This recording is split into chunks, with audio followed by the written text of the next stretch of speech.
A contractor from Reed Spring, Eddie Bryan Sides, has a long history of alleged fraud spanning more than a decade in 2 states. Sides pled guilty earlier this week in Texas County to stealing and deceptive business practices. Reagan DeTrolio joins us live in the newsroom with the details. Reagan. Francis, the Texas County Sheriff tells me Sides is ordered to pay almost $50,000 in restitution and faces 5 years in probation.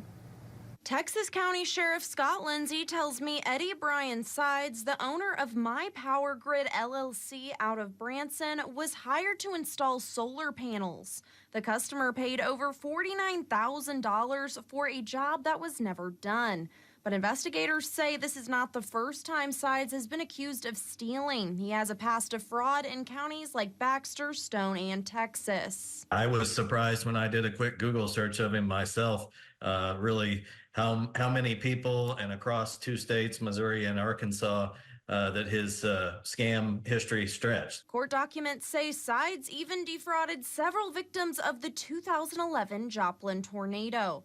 Sheriff Lindsay tells me when he continued to research Sides, he was amazed at what he found. From what I noticed, in total, he's probably hit people for over $500,000 across southern Missouri and Arkansas.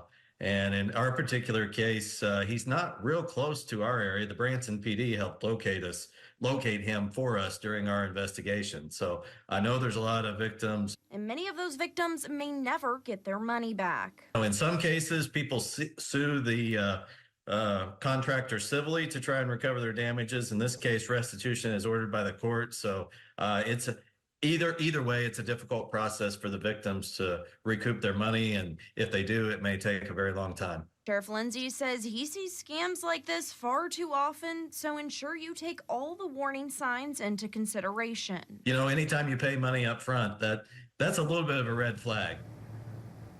Sheriff Lindsay also told me fraudsters like Sides are very convincing, so make sure you do your research before you hire. Live in the newsroom, I'm Reagan DeTrolio, KY3 News. Reagan, thank you.